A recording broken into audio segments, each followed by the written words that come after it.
Iya.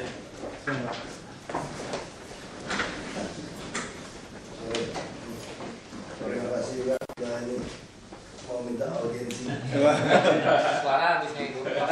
Wajib hukumnya nih Pak. Gerindra Pak. Sekretaris Jakarta Selatan. Posisi wakil ketua bidang.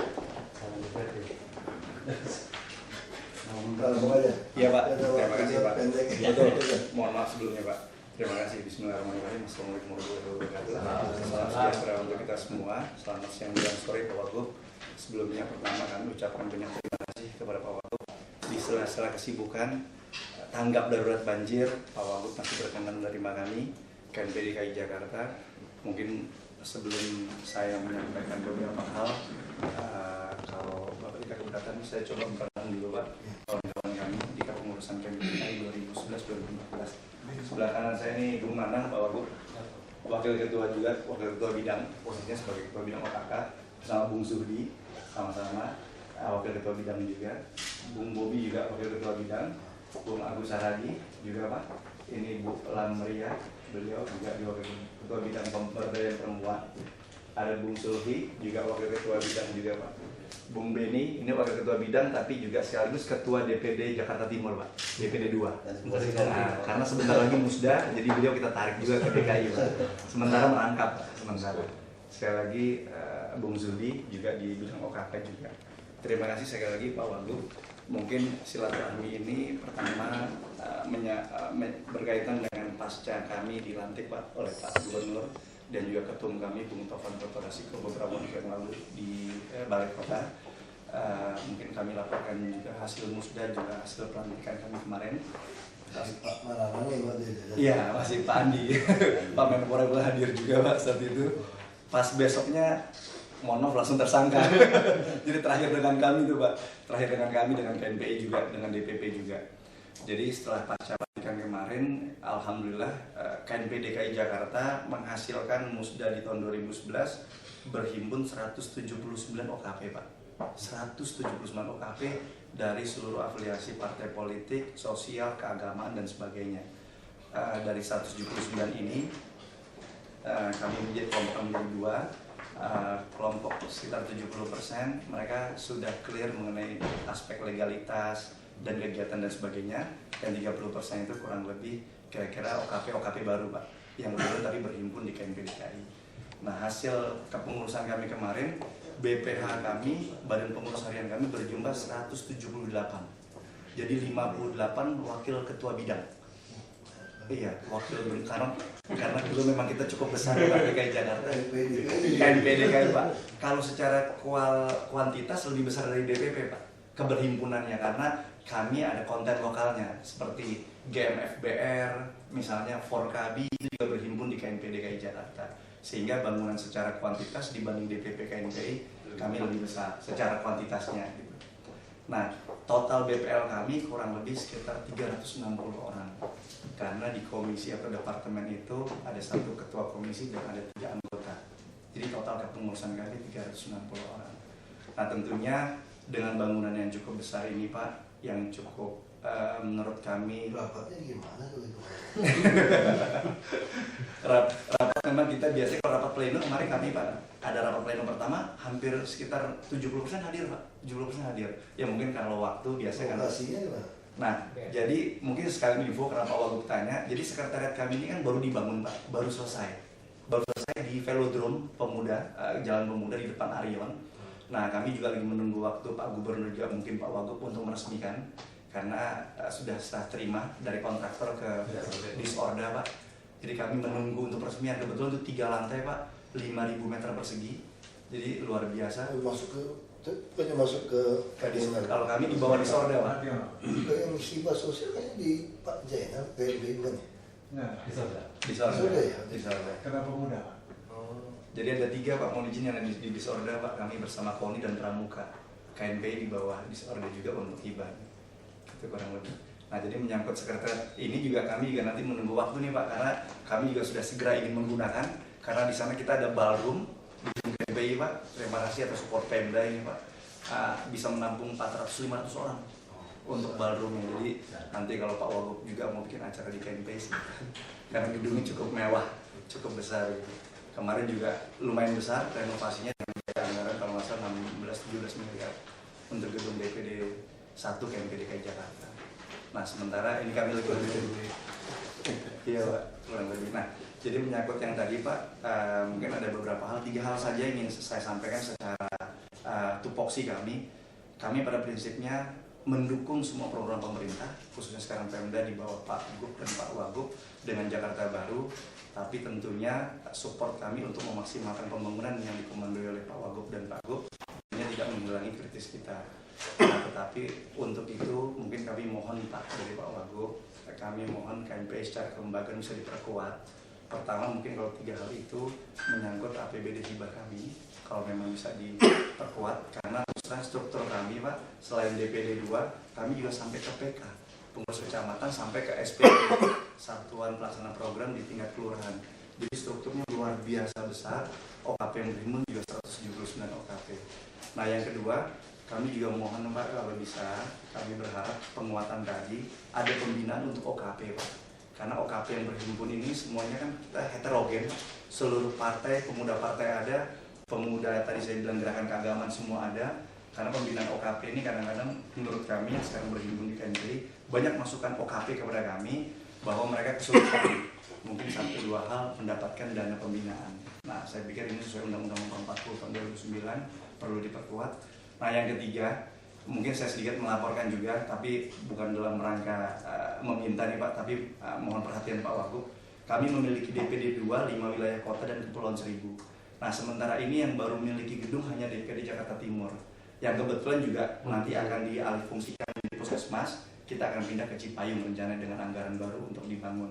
Nah kami berharap Pak untuk DPD 2 yang lain kami bisa diberikan sekretariat permanen karena selama ini hanya difasilitasi ruangan mungkin 3x3. Jadi untuk rapat pun juga kita harus menyewa keluar walaupun juga dibantu oleh pemerintah kota Pak gitu. Nah mungkin ke depan kalau memang dimungkinkan Pak bisa dibantu untuk sekretariat permanen DPD 2 KMP DKI Jakarta. Nah yang berikutnya mungkin Pak kalau dalam waktu dekat ini program-program yang sudah kami akan lakukan mungkin Sabtu besok kami ingin mengadakan Natal KMP DKI Pak. Natal bersama KMP DKI bersama OKP. Ini saya bawa ketua panitianya Bung Bobi, sekretarisnya Bung Saragi dan bendahara Bung Landria, panitia Natal. Mungkin kami sangat berharap nanti Pak Wagub juga bisa hadir di Sabtu besok. Saya langsung bilang nggak bisa. Siap Pak, nggak apa-apa Pak, terlalu kredit Pak, terlalu kredit. Saya mungkin kurang cocok jadi orang politik. Siap. Politik itu masih ngayun gitu loh. Masih nolaknya tuh. Iya. Siap Pak, nggak apa-apa Pak, nggak masalah. Nah kebetulan formatnya Pak nanti bisa ditambahkan oleh ketua panitia. Kita bakti sosial Pak, dari jam 10 pagi sampai jam 4 sore kita bakti sosial. Kesehatan gratis karena masih tanggap darurat banjir, termasuk juga pemberian sembako gratis. Malamnya baru dari mana? Nah sementara kami terus terang saweran para pengurus Pak dan juga ada bantuan juga dari Sporda juga beberapa kolega-kolega kami juga bisa datang ke CSR. Tapi memang tentunya kami berharap Pak untuk ke depan ya APBD kami diperkuat dan kalau bisa karena kepengurusan kami linear dengan SKPD kedinasan yang kami ketahui kan di dinas-dinas ini kan ada SKPD Pak untuk konteks kepemudaan. Kalau boleh kami diberikan ruang yang cukup lapang supaya bisa bekerja sama. Contohnya misalnya dengan dinas perhubungan, dinas pariwisata, dinas kesehatan. Karena bagaimanapun di setiap dinas pemahaman kami ada konten muatan kepemudaannya. Nah ini yang kami sangat berharap itu bisa disinergikan dalam rangka memaksimalkan programnya pemerintah daerah DKI Jakarta. Nah ini harapan kami. Nah setelah itu mungkin yang tadi saya sampaikan di awal, kami berharap kami bisa dipercepat karena nanti akan kami rangkai dengan acara silaturahmi OKP se-DKI Jakarta. Silaturahmi OKP, jadi peresmian gedung karena ini terus terang cukup fenomenal Pak Wagub bagi kami KNPI karena gedung ini dibangun pertama tahun 89 zaman Gubernur Pak Wiyogo Atmodarminto. Setelah itu tidak ada hanya renovasi kecil. Nah sekarang pas kemarin alhamdulillah kami dirombak total, dirubuhkan dan dibangun baru. Aset siapa juga? Aset Pemda. Nah, cuma digunakan untuk KNPI, untuk sekretariat. Jadi memang tetap aset Pemda. begitu juga tadi yang saya sampaikan kalau untuk DPD 2 juga sama kontennya ada di Pemda, tapi kami mohon kalau memang ada tempat yang bisa permanen dibuatkan sekretariat DPD 2 karena terus terang Pak Wagub teman-teman ini sangat antusias Pak. OKP ini sangat antusias untuk membantu pemerintah dalam rangka menyelesaikan pembangunan, tapi kadang-kadang memang di DPD 2 ini agak kurang lah fasilitasnya gitu karena memang mereka hanya dikasih ruangan segini Pak untuk sekretariat, sementara kita kalau rapat harus di luar. Nah saya pikir poin-poin penting sementara itu dulu nih Pak Wagub karena ini masih banyak teman-teman nanti mungkin mau menyampaikan aspirasi ke Pak Wagub juga. Saya pikir terima kasih. Udah pemuda juga. Ya, udah kenal Pak betul Pak. Kawan juga nih Pak Wagub, mohon izin. Mungkin sekian terima kasih nih Pak sebelumnya. Silakan mungkin teman-teman kalau ada yang bisa melakukan ibadah pertama-tama serta melakukan pemeriksaan kesehatan dan penyuluhan gizi bagi korban banjir secara gratis. Iya. Itu kami pilih lokasinya di Cipinang. Nah, untuk yang pemeriksaan kesehatan gratis itu di Kelurahan Cipinang Muara RW 13. Di RW 13 ini bagian terkena banjir. Dan Pak RW-nya yang meminta ketika kami berdasarkan arahan Pak Lurah. Setelah kami komunikasi dengan Pak Lurah, diarahkan ke RW 13. Ada permintaan dari RW 13. Nah, untuk ibadah sendiri, pengkhotbah dari kami di acara itu nanti Pak Pendeta Jerry Rumalatu, itu ketua IFTK Jeffrey. Terus kami juga berdasarkan izin dari Ketua KNPI Jakarta mencoba memberikan penghargaan lah nantinya dari KNPI kepada keluarga mendiang Bapak Gubernur yang kelima dulu, Pak Hengantung. Pak Hengantung, kita ingin memberikan apresiasi Pak. Karena kan dari kami sudah ketemu dengan istrinya, dan anaknya, bahwa mereka pengen tercantum kembali dalam administrasi pemerintahan daerah DKI. Karena selama ini surat menyurat ke mereka tidak berlangsung gitu Pak. Dan mereka tinggal di gang, udah panjang kasih. Dulu kan dianggap terlibat itu mereka. Iya, betul Pak. Kita sudah pikirin baik. Gara-gara juga kan tidak bisa bantu sama sekali. Iya, betul. Tolong dikoreksi ya Pak. Ya, setampol lah itu misalnya. Kalau dari cerita istrinya ini pernah Pak Soeharto dulu mau klarifikasi. Sudah sertifikat ketua ya? Yang ke B30S, Iya, betul. sudah Pak Soeharto sudah klarifikasi. Sudah sertifikat, dia tidak terlibat. Karena dia juga yang membuat Dari aku fotonya sudah menunjukkan kita sudah menghargai beliau. Iya. Harusnya Ada tindakan konkret yang lebih konkret. istrinya itu Keluarganya. harus kita pikirkan itu Pak. Iya. Ya, santunan ada apa itu tiap bulan gitu kan. Iya, setuju Pak. Kita harus bikin 2013 bisa kan keluarga negara. Esti ingatkan aja dari sini Pak. Ibu Hengantung. Iya. dan itu ibu itu kami undang mau datang dia berkenan ada di acara kita itu, dan dia senang ketika kami menyatakan ada generasi muda yang perlu membuka kembali sejarah yang gelap selama ini terhadap keberadaan Gubernur Jakarta, catatan sejarahnya. Karena kenapa Pak Hengantung ini dalam sebagai gubernur sudah banyak membuat karya-karya yang luar biasa, contoh seperti patung selamat datang, Iya, seniman kan, sama desain logo sama desain kostrat. Sehingga selama ini masih komunikasi kostrat lah dengan keluarga ini. Gitu.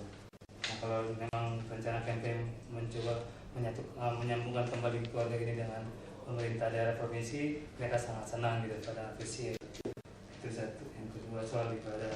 Juga kita setelah ibadah itu ada sambutan-sambutan dan hiburan gitu Pak. Dan bagi salah satu satuan kegiatan perayaan Natal Jakarta sekarang gitu Pak. Terima kasih Pak. Mungkin saya tambahkan sedikit Pak. Jadi memang acara hari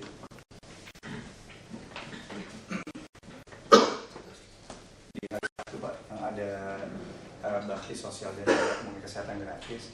Kalau memang Pak Wagub berkenan sih, kalau bisa kami juga ada support dari Dinas Kesehatan Pak, dari Dinas juga mungkin wilayah Jawa Timur. Paling tidak kita bisa bekerja bersama-sama di acara hari itu karena ini masih dalam rangkaian tanggap banjir. Kami just info juga Pak, KNPDKI membuat posko sensitif negara dari bahkan 1.000 Pak. Jadi bentuknya kami dapur umum dan posko bantuan. Jadi kenapa kami bikin dapur umum? Karena kami pikir kalau masyarakat yang tidak dapat makanan ini korban, akses sosialnya akan lebih besar, ada chaos dan sebagainya. Sehingga kami membuat dapur umum dan posko bantuan yang masih berlangsung sampai hari ini di Jatinegara, Kampung Bolo dan sekitarnya. Kemarin kami juga buka di Celilitan, Rawajati, termasuk juga di Rawabuaya. Cuma center KNP DKI poskonya kami buat di Jatinegara, itu kita distribusikan. Nah, Natal ini masih dalam rangkaian tanggap banjir, sehingga mungkin kalau berkenan ada arahan Pak Wagub untuk kami tadi paling tidak bisa kerjasama dengan Dinkes atau Dinas Kesehatan. Kira-kira demikian Pak. Sudah baru, terima kasih. Jadi kami coba menampilkan langkah-langkah untuk nyata dari kasih itu. Itu aja Pak. Tanggal berapa? Dokter sudah ada semua ya? Nah ini Pak, makanya mungkin kalau bisa. Obat-obat semua belum ada? Iya, belum ada nih Pak dokter dan ini sama. Pasien mungkin sekitar kita bagikan itu 150 orang dengan 50 orang untuk penyuluhan gizi. Penyuluhan gizi ya. Ya, ya. Sebentar. Ya. Nah mungkin kalau untuk spektrum yang lebih luas Pak Wagub, kami juga berharap Pak Wagub, kami kan sekali lagi seperti apa yang kami sampaikan barusan, bangunan kami kan cukup besar dan strategis Pak Wagub di DKI Jakarta, karena wadah satu-satunya Kasih hidup. kasih komentar dulu. Bapak kasih komentar dulu. Baik, terima kasih Pak. Yang lain?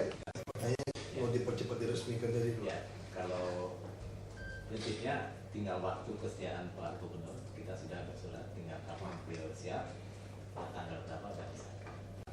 Itu berkantor pun sudah boleh untuk aktivitas, jangan sampai nunggu itu sudah berkantor. Ya, Itu dipakai kan? Sudah kita beberapa tinggal inti secara formal supaya Pak Gubernur bisa meresmikan sehingga bisa dampak positif buat kegiatan kegiatan. Jadi kalau soal yang dibantu, nanti bisa dilihat di atas. Memang, ini terus terang, saya nggak tahu ya cara KNP, saya nggak pernah ikut KNPI ya.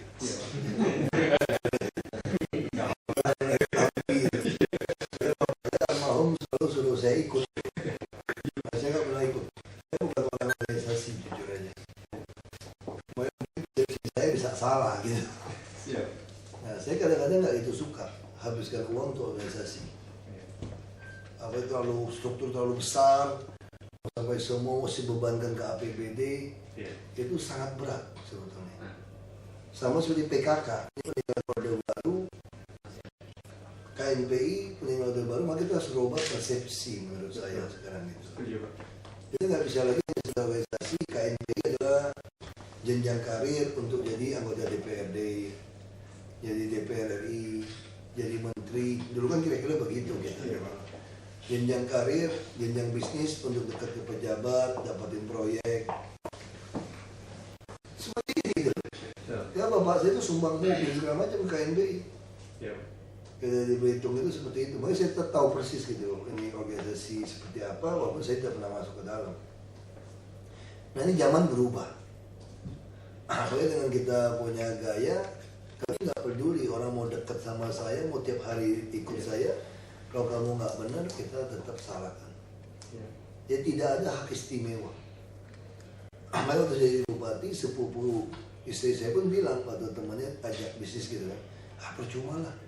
Ya saudara bupati nggak ada gunanya punya katanya. Ya itu malah lebih susah. Nah, sama-sama dengan om saya juga suka kontraktor. Diajaklah temannya untuk lebih besar bisnisnya gitu. Dia bilang percuma. Kamu ngajak saya itu nggak ada nilai goodwill. Bagi saya itu goodwillnya kalau Anda punya kinerja baik, Anda punya harga murah. Makanya saudara saya banyak juga yang nggak suka sama saya waktu jadi pejabat. Mereka anggap nggak ada gunanya saya jadi pejabat. Nggak bisa dimanfaatin gitu. Nah jadi ini pola ini yang mungkin harus ditanamkan ke anggota-anggota KNPI. Karena masih banyak juga yang berpikir ini semacam jenjang. Ini udah pilihan langsung rakyat.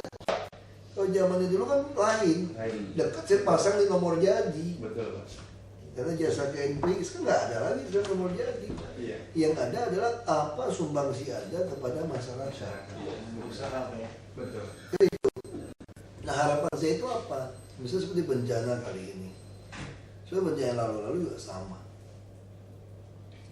Bisa nggak kita koordinir tiap RT itu orang kita siapa? Bisa kita tanya kondisi seperti apa? Nggak punya kita. Betul. Itu bisa. Betul. Kita nggak punya loh. Bukan database saya udah bikin dengan UKB 4 sekarang. Iya. Pertanyaan saya itu kita punya kaki tangan Iya. RT. Betul. Kita punya, ada oknum RT yang ngilep barang malah. Iya. Betul kan kita tahu kan? Betul, Pak. Masih banyak, Pak. Oknum RW juga yang ngilep aja untuk bagi-bagi uang. Di kelurahan ada dana penguatan 4 sampai 6 miliar. Kemana uang itu? Tidak pernah tahu. Ada misalnya oknum juga, misalnya ormas pemuda tahu. Tapi itu cuma dijadikan ajang pemerasan. Iya. Kamu tahu ya sekian nih. Iya. Kamu mesti kasih kita dong. Jangan makan sendiri. Nah, ke depan udah nggak bisa karena kami kan buka. Karena kalau dia berpikir mau bagi 1-2 orang yang tahu, dia masih sanggup. Kalau semua orang tahu, dia udah bagi lagi. Banyak jadi DPRD DKI 2.000 orang pilih jadi anggota dewan kok. Ya kan gitu. Iya. Jadi satu RW-nya udah orang kenal kau aktif seperti itu. Tapi kalau aktifnya cuma petantang-petenteng, bikin acara ini, acara itu, pakai baju saja, saya berani taruhan tidak akan laku saudara jadi politisi. Saya berani taruhan. Jadi sogok punya gok menang-menang lawan kita dari pejabat kalau kita korup juga. Nah sekarang bagaimana kita bisa melawan dengan kapasitas terbatas? Nah apa yang terbatas bisa kita lawan? Ya karakter teruji. Itu yang tidak bisa dikalahkan orang siapapun. Kami masuk DKI ini bukan tidak keluar uang 1 sen pun. Kalau dihitung kayak biaya hidup wajar dong yang kita masih makan. Kartu namanya saya cetak, ini lebih keren. Di rumah langsung. Itu hanya 37 rupiah satu lembar. Coba beda dengan nomor handphone saja. Dan kita jual apa? Bagi baju. Mohon maaf, beli baju kamu enak aja kamu mesti bagi baju. Datang waktu ke posko mau minta uang, harapin uang. Waktu pertama rapat, saya ditanya gimana caranya untuk bedakan yang pejuang mana bukan. Nggak usah kasih makan, nggak usah kasih minum rapat. Betul waktu pertama kita rapat. Betul. Oh ini di posko nih. Iya. Nggak ada makan minuman. Tersingkir, yang kaki marah-marah kan. Apa-apaan mau jadi gubernur DKI makan yang nggak punya. Tapi minta uang, biarin dia pergi. Terlihat akhirnya. Kita mau berjuang bersama, tapi banyak sekali politisi sekarang nggak berani seperti itu. Nah kita nah ini yang kita harapkan KNPI bisa menjadi lokomotif membawa perubahan. Bahwa bukan uang lagi segala-galanya, tapi karakter rekam jejak yang teruji. Nah, terus KNPI itu kita harus jaga juga, jangan sampai unsur primordialisme semakin menguat. Iya. Kadang-kadang kita juga jadi orang yang munafik. Munafiknya gimana gitu loh. Misalnya gitu ya, ambil contoh yang paling gampang. Kita biasa berteman nih, makan, bebas makan nih. Ada yang makan halal, ada yang haram, macam-macam lah kita makan. Begitu orang mulai bicara tentang orang yang kita anggap, wah ini orang yang agak nggak suka nih tentang haram-haram makan ini, langsung kita misahkan diri. Seolah-olah tidak. Banyak loh oknum pejabat kita seperti itu. Masih banyak. Jadi tidak bisa menunjukkan kenegarawanan. Kita nggak berani ngomong kebenaran tentang Pancasila, tentang Undang-Undang Dasar 45, NKRI, Bhinneka Tunggal Ika. Nggak berani ngomong kita. Kita selalu berpikir nggak laku kita kalau ngomong soal itu. Gitu. Saya bukan ngomong, saya terobos. Saya lawan pelakuan seperti itu. Saya lawan. Kita tunjukkan siapa yang lebih negarawan, siapa lebih nasionalis. Anda yang curi atau kita yang bekerja untuk rakyat. Nah ini yang kalau negara tidak seperti ini rusak. Kalau dulu kan beda, komandonya satu Pak Harto. Bapak saya juga orang Golkar kok, pentolan. Nah itu beda sistemnya. Dulu kalau kampanye dukun apa segala macam, kasih sepeda, kasih motor, kalau bisa menang nanti potong sapi, nasi dangdut, sembako. Aku dari kecil tuh ngurusin kopi, gula, beras. Kayak begitu Mbak. Kita memang begitu Mbak, terus targetin. Wilayah ini harus menang ya, kalau menang naik pangkat, kalau nggak menang turun pangkat. Kayak gitu Mbak, bisa kita atur. Tapi zaman dulu saja Golkar tidak pernah menang telak sampai habis-habisan. Kecuali pas di masa mau kejatuhan tahun 97. Ada percepat deh, 99. Itu paling dilakukan yang menang gila-gila. Itu orang udah full aja, udah PDI-nya udah jadi PDI Suryadi, aja udah pasang aja. Itu kan cerita lama. Nah, kalau kita biasanya kayak gitu ikut ada yang senior gitu. Jadi selalu berpikirnya seperti itu gitu. Ini mesti rombak total. Jadi kita mesti lawan arus, hitungannya semua terbalik. Seperti saya mau masuk Jakarta kan, semua orang politik pengamat nggak mungkin bisa. Mau kamu jungkir balik pun tidak bisa. Saya bilang bukan soal bisa tidak bisanya, niat perlawanannya ada atau tidak. Harusnya secara politik saya lebih pasti jadi gubernur bubble. Partai ada, semua ada. Tapi ini tidak ada perubahan. Kalau saya jadi gubernur bubble, orang akan bilang apa? Oh memang jatah dia 5 tahun yang lalu dicurangin. Itu membuat pengikut kita yang lain nggak punya nyali akhirnya ikut. Nggak heran. Nah sama misalnya ada kelompok-kelompok status quo pengen membangun satu image begini. Saya tantang terus teori itu. Saya dari pertama bilang, rakyat butuh rekam jejak. Itu teori politik saya. Bukan makanan, bukan pakaian, bukan uang. Rekam jejak. Siapapun tidak bisa kalahkan. Wah, saya diserang habis. Saya penasaran, saya uji coba. Kalau berdebat teori kan susah kan, harus uji coba nih. Nah, saya mau kasih seperti itu loh. Maksud saya jalan berpikirnya terbalik tadi. Uji coba gimana? Ya sudah, terjun langsung. Kalau survei kan masih ada errornya 3-4%. Terjun kemana? Ke kampung saya yang 93% muslim, Masyumi lagi. Kalau lihat peta politik pemilu pertama tahun 59, itu dari 15 kursi yang diperebutkan, kalau nggak salah ya 11 dimenangin Masyumi. 11 ya? Enggak, 9 apa 11 saya lupa. Pokoknya seperti itu. PNI cuma 1, PKI 1, PNI 4, 10 atau berapa, saya lupa. Pokoknya dia gila-gilaan. Makanya Partai Bulan Bintang kenapa kuat di Belitung? Karena reinkarnasi Masyumi. Ya kebayang nggak situasi orang Masyumi di Belitung? Ketika saya mulai pulang masuk, ketika Pak Yusril Iza Mahendra lagi kuat-kuatnya jadi menteri, PBB lagi kuat-kuat di situ, saya bilang saya mau masuk berpolitik. Tidak ada satupun yang percaya masuk akal. Nah, saya mulai hitung. Yang dibutuhkan kan rekam jejak. Rekam jejak apa? Sebagai pribadi, sebagai pejabat.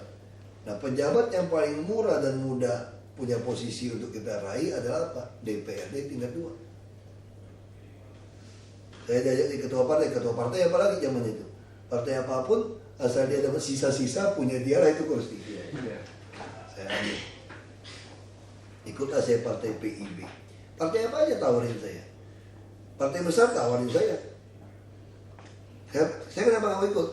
Ada yang taruh saya di bawah, ada yang seolah-olah merasa saya numpang dia. Berarti ukurannya tidak jelas. Nah, saya mulai dengan partai PIB. Bagaimana cara kampanyenya? Nah, saya mau ukur berapa tingkat akal sehat rasional rakyat ketika memilih orang. Pak Jokowi saya bikin karena memperkenalkan lambang partai nomor 7 dulu, saya ingat. Pak cetak kaos. Bagi uang kita tidak mau kasih. Yang ada yang mau milih. Yang milih saya hanya 92 orang. Jadi kita itu kan ada sisa, Iya. sisa-sisa hampir 2.000, dapatlah bagi-bagi kursi sisa yang paling banyak. Iya. Duduklah saya di DPRD.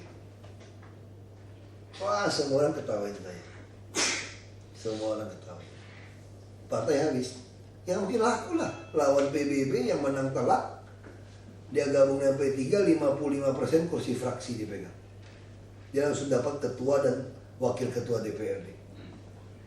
Kita masih gaduh-gaduh. Hanya 7 bulan kerja. Kenapa 7 bulan bisa berbalik? Karena orang yang menyogok-nyogok ini kan didatangin pemilih maupun bukan pemilih yang mengaku pemilih sekarang. Iya. Kan begitu kan? Kan kita tidak tahu nih. Coba lihat ya, teorinya politik kan, makanya politik nih. Akhirnya yang biasa ke warung kopi tidak berani datang lagi, diperes semua orang. Yang biasa SMS minta pulsa semua minta ganti nomor. Itu juga tutup. Karena dia nggak bisa membedakan yang milih maupun tidak milih sekarang. Dia tolak, tahu tolak yang milih dia. Dia mau penuhin, mau curi seluruh anggaran pun nggak bisa. Dibenci. Sedangkan saya nggak ada yang berani minta. Udah tahu orang payah urus. Kau yang minta uang sama saya sudah tahu dia bukan pemilih saya. Pemilih saya nggak pernah minta uang. Apalagi minta pulsa. 5.000 rupiah pun minta isi pulsa saya tolak. Terus ancam nggak mau pilih saya, nggak usah pilih.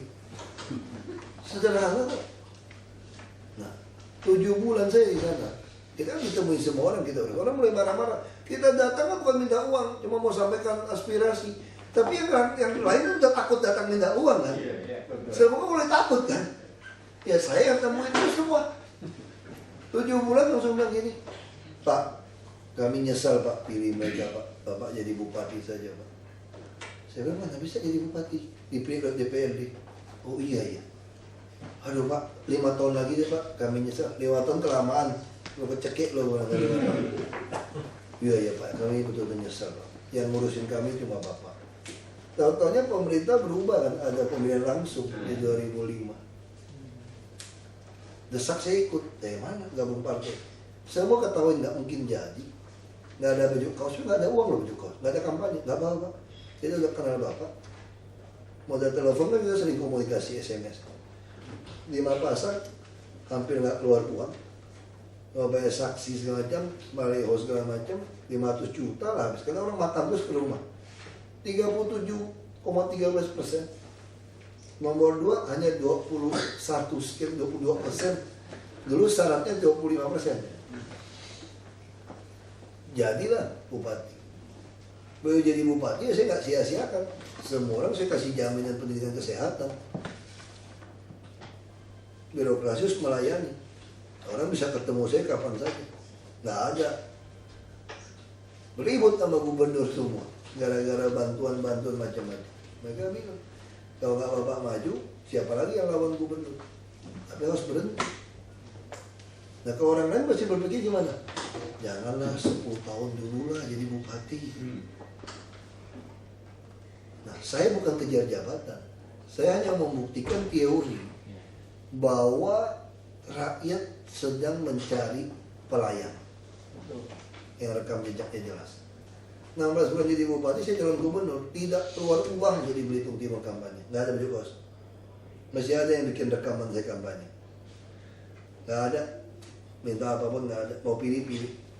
Saya udah berhenti demi kalian. Mana dia mau berhenti jabatan bupati? Makanya Mendagri juga pusing.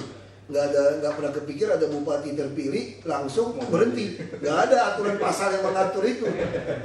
Wakilnya gimana, pengganti gimana, tidak diatur. Nggak diatur. Meninggal ada, pidana ada, ketangkap segala macam. Mengajukan mundur diri tidak pernah kepikir. Saya sampai komisi 2 baru saya ngerti. Saya jadi calon gubernur. Calon gubernur 13 partai. Apa semua partai minta uang? Tak juga. 8 partai hanya minta 30 juta untuk transport ke Jakarta dan anak-anak. Karena idealis mesti sampai ke tempat ini. Kalau Anda dapat uang 2 juta, nggak ada gunanya 0,0. Tapi kalau Anda punya gubernur, itu bisa hebat partai kamu sih. Oke, mereka.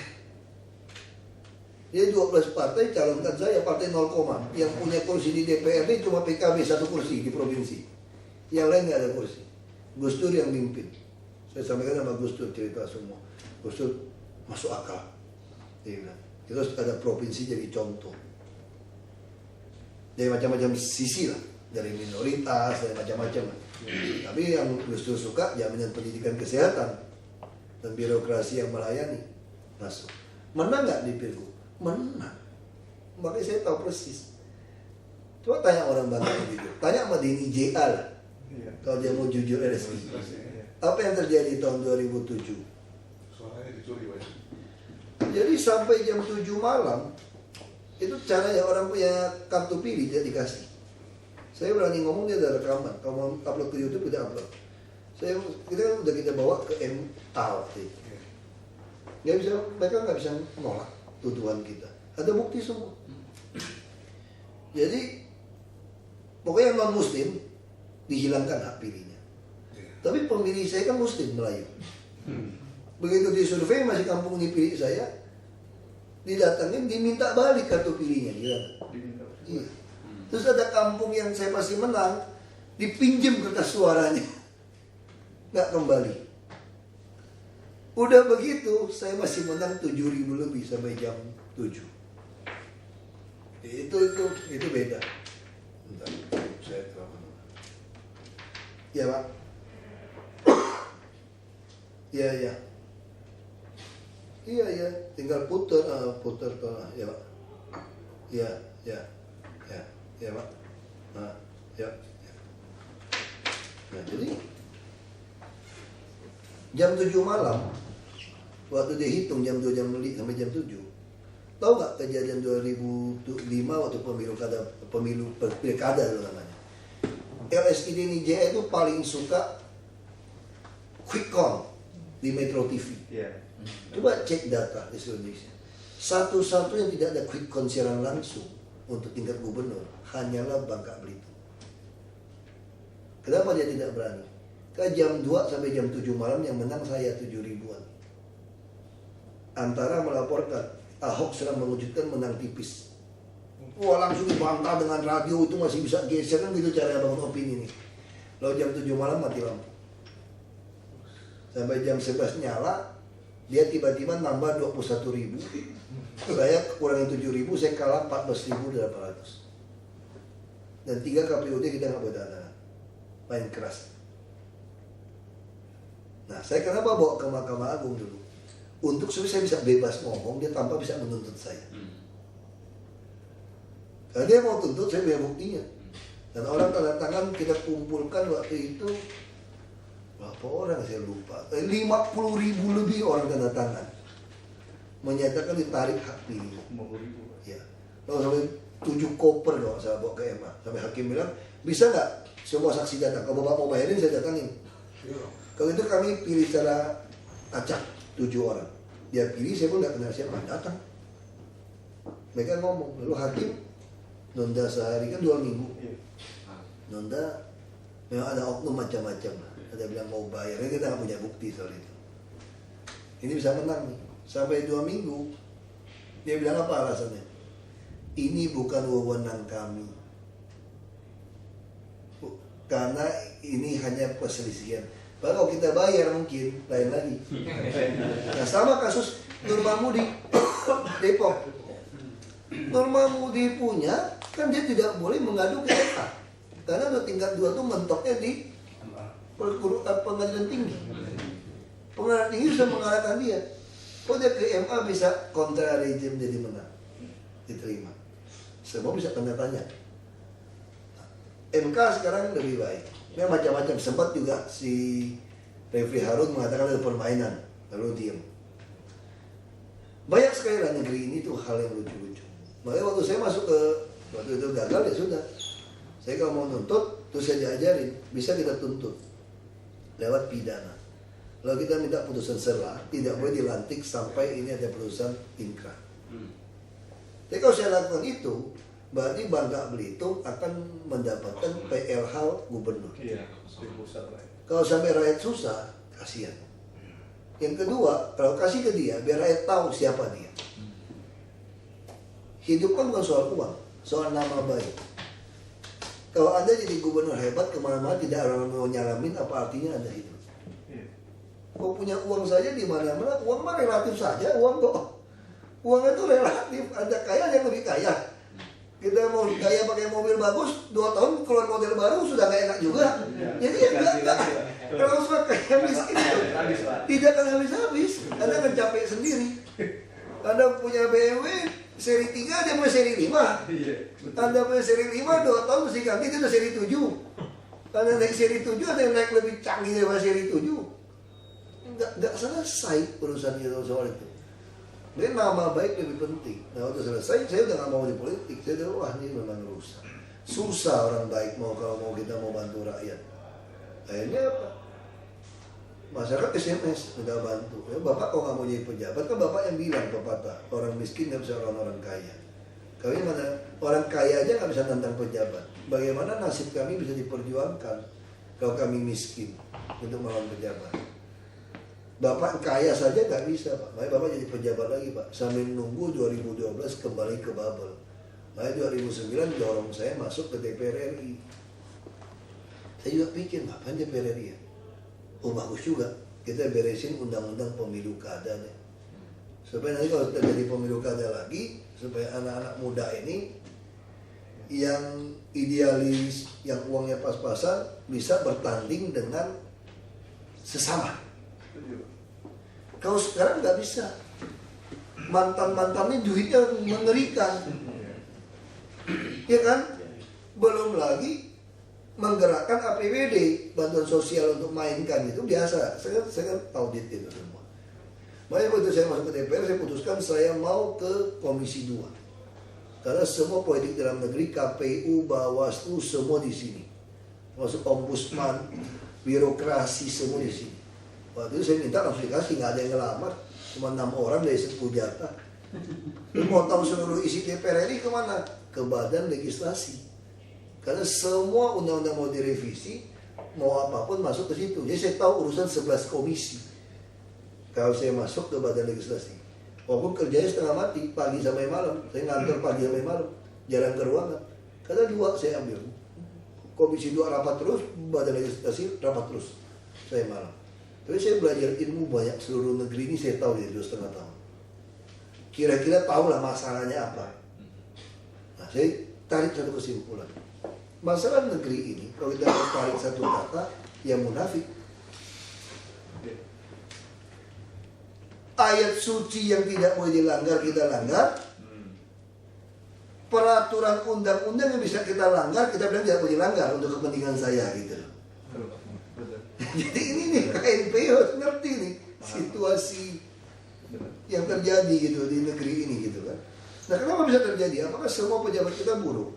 Bukan. Jumlah yang baiknya kurang dibandingkan yang baik. Makanya saya mendorong anak muda masuk ke politik. Bapak dia marah-marah juga sama saya gitu. Saya tidak memaksa semua masuk ke politik. Saya berusaha berjualan supaya jumlah yang baik yang ngelawan ini seimbang bertambah gitu loh. Kalau Anda tidak suka ya jangan. Anda mau dagang ya dagang, Anda mau jadi dokter jadi dokter, mau jadi pengacara jadi pengacara, silakan. Tapi saya tidak salah kan mengajak pemuda untuk masuk. Dan saya sudah membuka jalan, membuktikan bukan dengan teori bahwa kamu laku. Asal kamu mulai dari jejak yang terendah, DPRD. DPRD gimana bisa laku? Masa kamu, lingkungan kamu saja nggak suka sama kamu? Om tantemu saja nggak suka sama kamu, ya mati aja kamu gitu. Ya kan, karena mahasiswa, saya bagi ada mahasiswa gini ya, pulang. Atau membantu Pak. Ya, betul. Sebelum kita Iya kan, sopir pun nggak suka sama kamu. Ya udah, ini nggak usah masuk deh, capek gitu masuk. Bisa contoh paling menarik ya, saya ketemu di mahasiswa nih, masih keluarga. Wah, datang keluarga datang. Kalau pulang nih di Jakarta, kan kita suka Jakarta. Mahasiswa, pulang sombong dong. Wah, mobil kan gayanya beda dong. Mahasiswa. Apa yang dilakukan? Ketika om tante datang, mamanya panggil, turun, kata om datang. Dia pun nggak mau turun. Tapi begitu udah mau ikut pemilu, wah Pak D, Bu D, Pak Long, ya kan bahasa Melayu gitu kan. Pakcik gitu kan, tolong. Sekarang lo tolong, kemarin dia tuh nggak mau lihat hidung ke atas. Siapa yang mau pilih kamu? Jadi kelihatan gitu karakter. Nah kalau lingkungan kecil udah mau pilih, organisasi kan, ketua KNPI kalau mau maju gitu loh.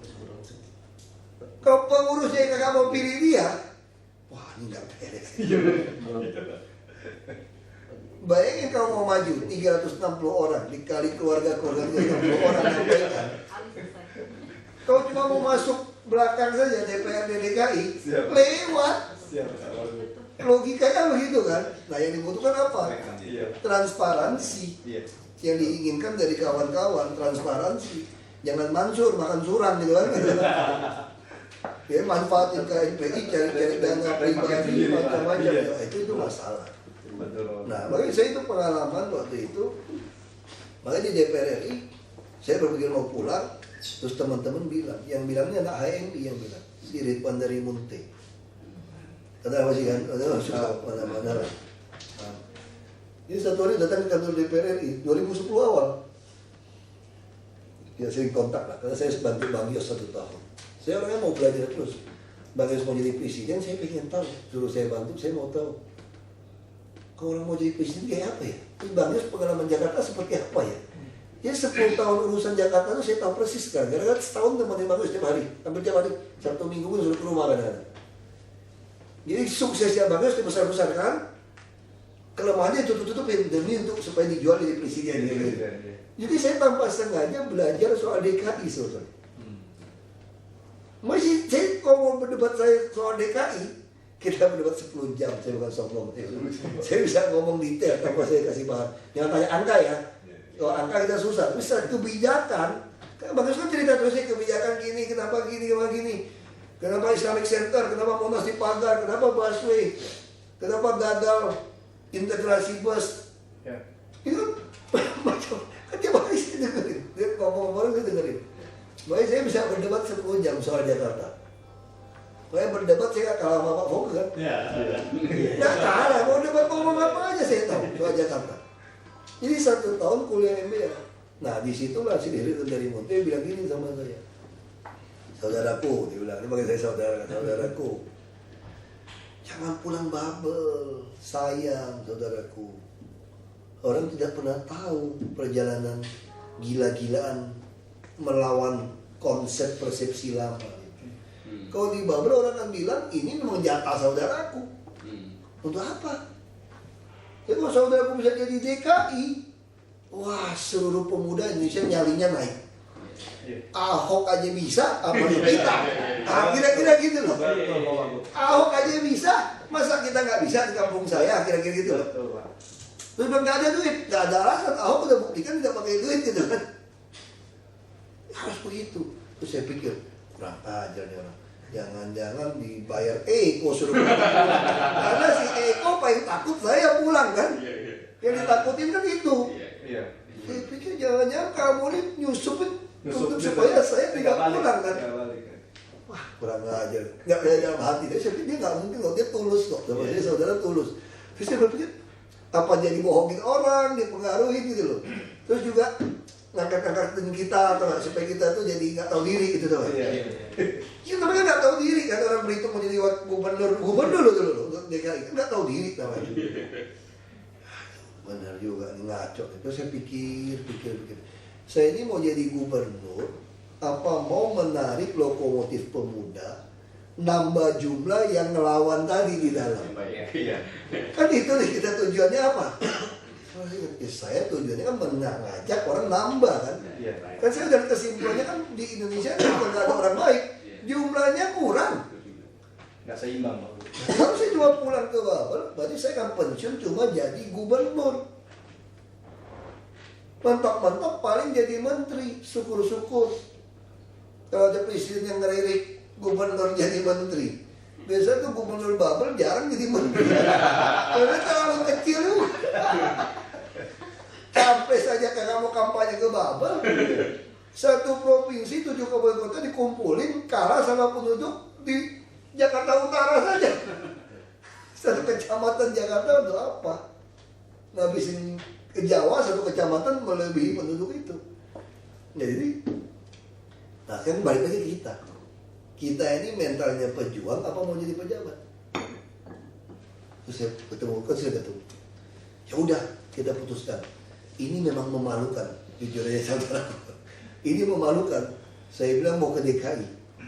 Wah, semua orang maki-maki saya, orang politik manapun yang saya ketemu.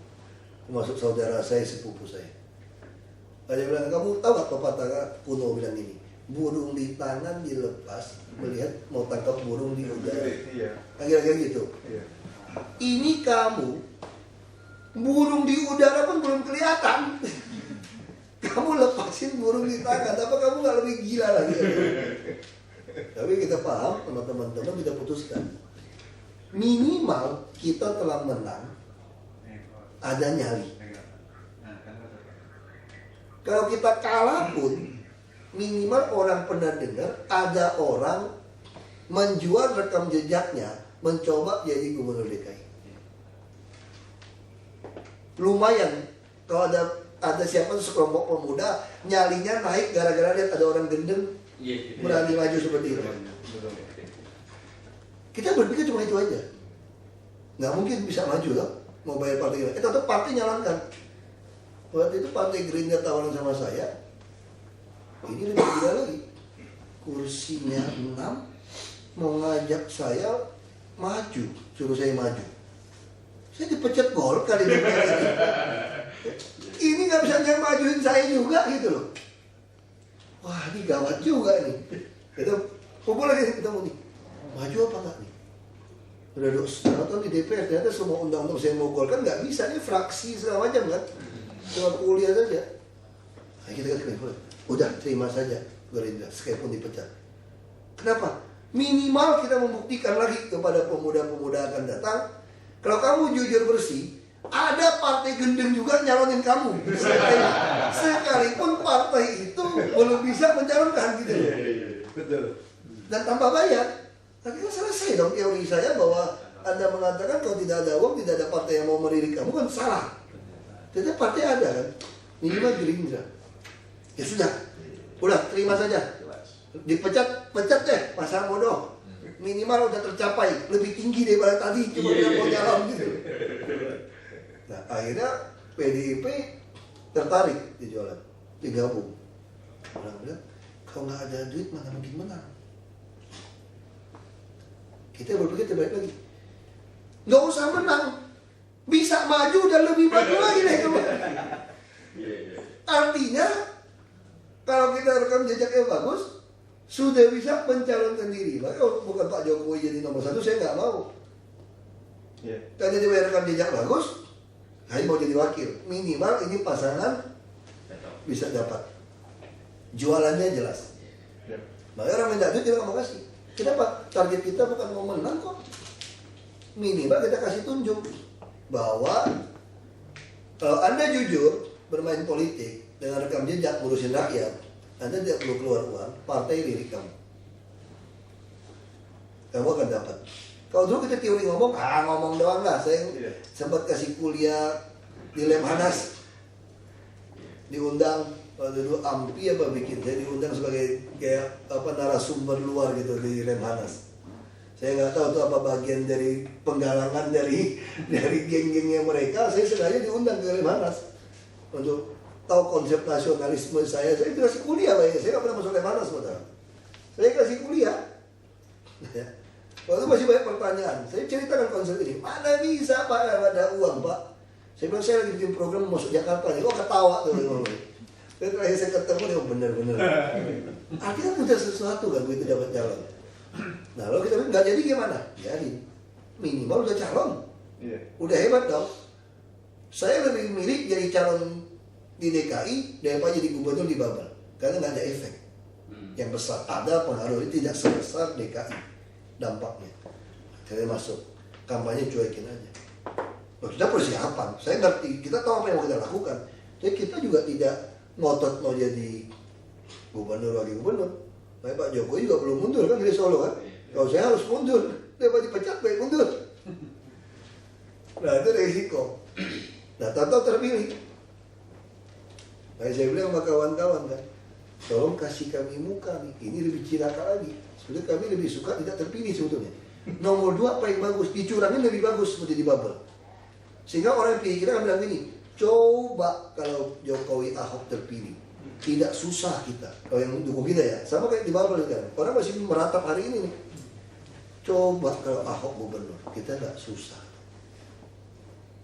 Padahal posisi gubernur belum tentu juga. Orang belum maju ya, Pak. Politik itu kan persepsi. Betul, Pak. Persepsi. Paling enak dipersepsikan hebat, padahal kita ini nggak hebat sebetulnya. Dan nggak usah kerja. Nah, jadi kita pikir kalau DKI jadi nomor 2 saja, apalagi kalau dicurangin, orang punya persepsi kita dicurangin kalah tipis.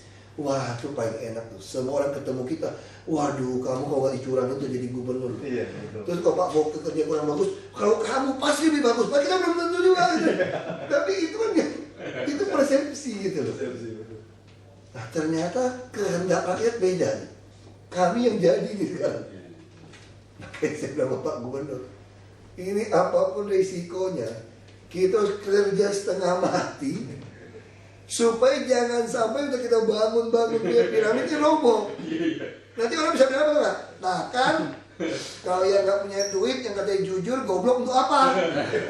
Mendingan yang agak nakal dikit nggak apa-apa deh, nggak ngurus dikit nggak apa-apa deh, asal kita dapat lebih baik. Wah, ini bisa runtuhkan seluruh Indonesia punya harapan ini. Iya. Ini nggak ada pilihan. Baik kami mau bukti, baik kami kerja gila-gila nih 100 hari pun udah dapat banyak banget ini. Kerja udah gila-gilaan loh, kita sampai malam bisa 14 jam, 15 jam kita kerja di sini. Udah kayak orang gendang, Sabtu Minggu kalau misalnya ketemu profesor, kalau nggak bisa, saya maunya Minggu dokter. Minggu rapat. Jadi kalau orang penting kita bisa tanya nih, kita kuliah terus, maunya Minggu kita ikutin. Artinya ini yang kita lakukan. Jadi tidak ada lagi alasan buat pemuda di Indonesia mengatakan berpolitik harus dengan uang. Ya ada kalau langsung ke DPR itu ya susah. Minimal ada mulai dulu, try dulu dong. Bisa nggak jadi ketua RW kamu kira-kira, ketua RT? Yang program begitu banyak. Kan DKI udah punya gubernur, wakil gubernur terbuka. Mau anggaran apa kita bisa buka. Bisa dihubungi. Bisa nggak jadi RT RW dulu? Kalau di RT RW yang bisa ngawasin, nggak ada got yang mampet, nggak ada sampah, nggak ada nyamuk. Orang nyaman, aman. Udah jadi anggota DPRD langsung. Itu siapa yang sakit, anak siapa yang susah, rumah siapa yang mau roboh, mana ada preman, mana ada narkoba, kita urusin aja. Nah, impian saya tentang KNP itu ya seperti itu. Sampai ke bawah seperti itu. Jadi kita punya jejaring sampai semua orang ngurus sampai ke RT RW. Sama PKK saya minta sama istri saya. Punya nggak kader PKK di tiap RT? Nomor telepon semua? Nggak punya, Pak. Kayak itu tahun ini fokusnya itu. Kalau nggak bisa. Nah, harusnya seperti itu kan. Jadi kayak itu juga lihat tanah mana yang kosong. Misalnya ambil contoh bisnis ya. Tanah yang jasa sengketa tapi dudukin orang. Kan jualnya murah. Suruh kami beli. Kita bisa rubah jadi taman, jadi sarana olahraga, tempat puja sera, parkiran motor. Sehingga banyak sekali tempat parkir motor lo naik bus. Cari. Mana ada lahan kosong yang kumuh, cari tahu punya siapa, datang ke BPN. Ke NPI minta. Kalau ada sengketa, ada orang mau jual, lapor kami pemerintah, kita beli. Jadi tempat kegiatan pemuda lagi, saya bilang olahraga kecil-kecil itu loh. Bisa bikin itu. Ya tugasnya seperti itu loh. Ini yang saya lebih suka seperti ini kerjanya. Kalau cuma kita bikin acara bakso segala macam ya, nggak salah. Jadi saya mau kasih contoh gini. Tahu nggak beda bantuan sosial sama keadilan sosial? Baksos itu bantuan sosial. Lagi Anda bikin, saya sakit, pas. Kalau saya lagi nggak sakit, nggak ada gunanya. Pas saya sakit, baksosnya nggak ada. Gitu kan? Yang harus kita bikin itu apa? Kapanpun saya sakit, saya tunjukin kartu Jakarta Sehat, saya diurusin. Itu keadilan. Betul kan? Jadi kalau di depan pintu saya itu orang datang digebukin orang, kita kasihan bantu, Itu bantuan sosial, ketemu kita nolongin. Tapi kalau kita jamin siapapun ke depan pintu saya tidak ada yang digebukin, itu namanya keadilan sosial. Makanya sila kelima Pancasila itu keadilan sosial, bukan bantuan sosial. Hari ini kita kasih bantuan sosial apa? Nggak perlu bantuan sosial, keadilan sosial. Nah, bantu saya KNP untuk wujudkan itu. Sehingga orang punya jaminan kesehatan, pendidikan, perumahan, transportasi, hak usaha, hak olahraga, seni budaya, keyakinan. Itu yang kita mewujudkan. Siapapun mengatakan dia warga negara Indonesia, dia otomatis melekat kepada dia hak itu dan kewajiban untuk memelihara negara kesatuan ini. Nah, itu yang saya rindukan, seperti itu Jakarta. Jadi saya harap kalau kita ketemu lagi audiensi, saya sudah keluar tuh RT ini kadernya siapa, KNPI, emailnya, Sanggup Pak. Bisa. handphonenya, nanti kita link dengan sistem kita. Boleh. Tiap kantor RW. Nanti kantor KNPI juga kita pasangin FO, ingat Pak, tarik supaya bisa ada wifi gratisnya. Iya. Tarik kan Pak, perhitung semua, kita tulis. Jadi kita betul-betul semua online. Ya, siap. Data Kemensos semua, anak jalanan gimana? Iya. Jadi kita hubungan dengan CSK, ya semua bisa lihat data, semua terintegrasi. Hari ini kita tidak ada koordinasi.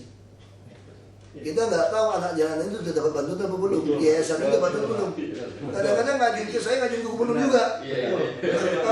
Kalau saya kasih dapat tuh pas ada yang betul-betul mau minta, kita udah nggak ada duit lagi. Nah, jadi ini harus kita ubah. Nah, kalau orang masih ada cerita awal status quo itu, ada yang bilang, bukanlah si Ahok bisa jadi bupati karena dari jasa bapaknya. Benar, bapak saya sosial. Tetapi kalau jasa bapak saya, harusnya partai saya menang telak dong PIB 2004. Bapak saya meninggal tahun 97.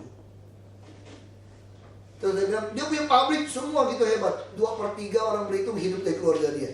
Nenek dia, pabrik saya tutup tahun 2003. Saya PHK 2003. Lalu 2004 ikut pemilu, kira-kira menang nggak? Nggak ada pegawai.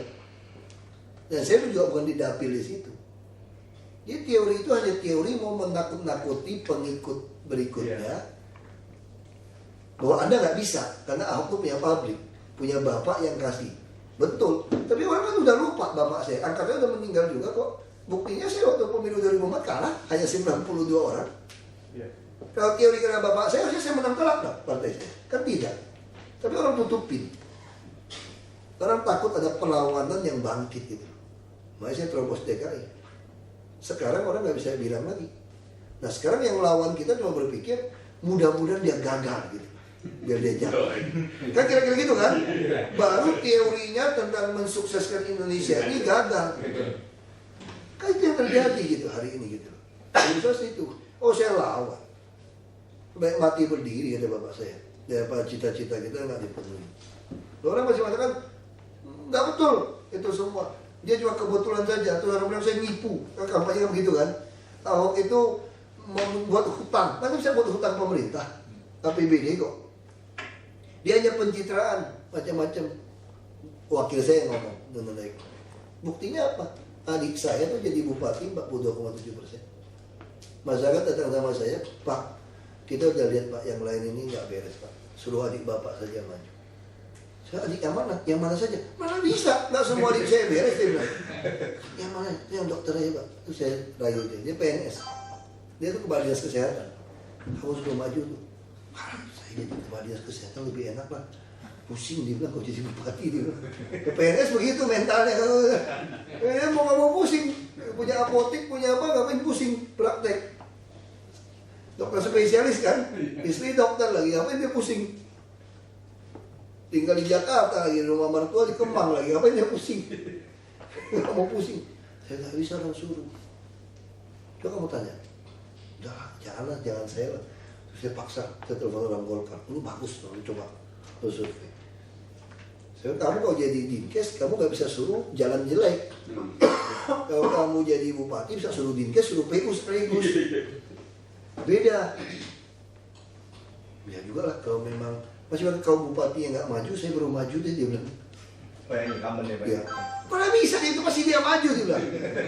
Dia pasti maju. Nah gitu aja deh, dia udah baik sama saya gitu. Kayak begitu tuh. Tahu dicek mata, si bupati juga terlalu overconfidence. Tes mata dia nggak mau di rumah sakit Belitung. Dia minta di RSPAD Gatot Subroto. Lebih fair dia bilang. Saya takut dikerjain di sini. Begitu cek matanya itu 60% nggak bisa lihat. Nggak dikasih. Terus nuduh saya, masih bisa ngatur jenderal-jenderalnya dokter. Kalau dokter di Belitung bener kamu bilang tuduh saya, adik saya dinas kesehatan kan. Nggak maju, baru adik saya maju. Lalu saya tanya sama masyarakat, gimana adik saya? Ya nggak gitu mirip bapak sih. Kalau gitu ya jangan pilih. Dibanding yang lain masih lebih bagus pak. Ya sudah lah. Dapat berapa? 6 pasang loh masalah. 42,7%. Gak ada bagi kaos. Itu baru tuh Pak. 2010. 2010 kemarin. Luar biasa. Bupati. Jadi itu yang mestinya membuktikan. Kalau orang bisa mengatakan ada dinasti John F. Kennedy segala macam, kita bisa bangun dinasti hanya karena rekam jejak. Jadi nggak ada lagi alasan orang mengatakan harus curang untuk memenangkan pertandingan. Ya bisa. Kalau Anda punya uang yang korupsi lebih besar, punya uang lebih besar, koleksi akan kalah kamu. Jadi kalau Anda punya rekam jejak, menjual harapan sama orang, nggak ada uang senjata yang bisa mengalahkan orang. Karena orang harapan. Sama waktu saya ke MA, saya ketemu nelayan, itu ditarik dia punya kartu pilih, bilang salah. Besok yang bisa punya pilih. Dan dipindah-pindahin itu semua TPS. Dia nggak tahu pilih. Saya ketemu di lift sama-sama. Saya bilang, Pak, Bapak kok berani Pak? Oknum Angkatan Laut tongkrongin. Saya sampai telepon teman saya, suruh tarik gitu. Teror kita di dalam sidang. Karena Pak Eko kan marinir. Dia Angkatan Laut. Ada oknum tongkrongin, duduk tegap-tegap semua. Terus saya bilang, Bapak, apa nggak takut risiko nyawa gitu? Berani jadi saksi gitu. Dia nggak kasih uang loh, dia kasih tiket. Dia jawab apa, saya hampir mau nangis. Dia bilang, Pak, kami ini orang yang sudah nggak ada harapan. Nggak ada artinya ada kami ini, mau mati hidup dia bilang gitu. Dia ngomong itu loh. Harapan saya, kami sekolah dulu sama Bapak. Buat apa kita nggak mau lawan gitu. Bapak aja yang kaya, yang terdidik, mau mati buat kami.